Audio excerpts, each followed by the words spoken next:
doing a little bit better than the former boss of Woolworths at the moment after that interview earlier in the week. But yes, and he's walking out with only $24.5 million, so my heart goes out. How's he going to get by?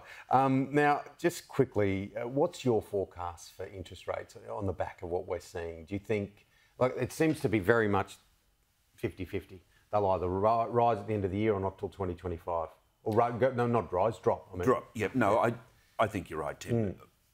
People are generally aligned on the belief that they will begin to be cut towards the end of the year. If it's September, we'd be lucky. I noticed the head of the Commonwealth Bank came out during the week and called for an interest rate cut towards the end of the year. So there's still going to be tough going and pain, but there is a light on the horizon, but it's a pretty distant horizon. Yeah, a lot of that pain has just built up over time, hasn't it? Now, the boatload of asylum seekers' arrival on Australian mainland, has the Coalition been able to show a vulnerability here for the government, or is the PM showing that Peter Dutton's language is damaging and a pull factor itself for people smugglers? It's an interesting one. It's an interesting one, but the government has sent them all off to Nauru now, and some of the 40 illegal arrivals have already returned to Pakistan. So the government did act resolutely, but Dutton was able to tie it in with a proven reduction in the aerial and maritime surveillance of our coast. So he scored points there, and it sort of feeds into the narrative also of the absurdity and the risk of releasing 140 detainees back into the community without proper protection. So it's a strong narrative for the opposition. If it weren't for the budget cuts, if it weren't for the for the release of the stateless detainees, then the Prime Minister could point to it as a one-off, to which he's reacted strongly. So no, it's a strong point for the opposition. It's a difficult one from a humanistic point of view, because most people that have travelled the world, and you and I have been all over the world, you really feel for those that are in those boats. They're, just trying to find some sort of refuge.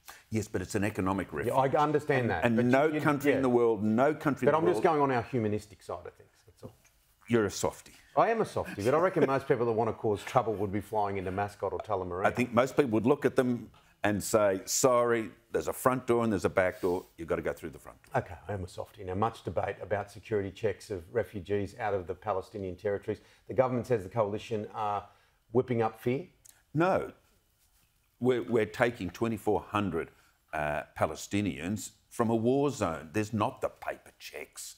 And if I'm wrong, I'm happy for the government to explain how they're doing these character and security checks. Should we trust our security officials on this? No, because it's a political move by the government to address stirrings within their Muslim communities. Look, I'm not opposed to taking, obviously, Palestinian refugees on a humanitarian basis. After all, we've taken 2,400 from Israel, but that's a functioning civil society with institutions like police checks, and we've taken 4,000 from Ukraine, for instance. But again, both Ukraine, like Israel, are functioning.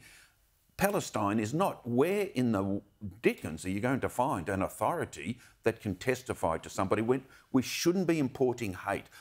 We have to wait until the fighting and the war eases or ceases before we can really be sure of who we're letting into our country. All right, we got fired up and we went hard, we went soft.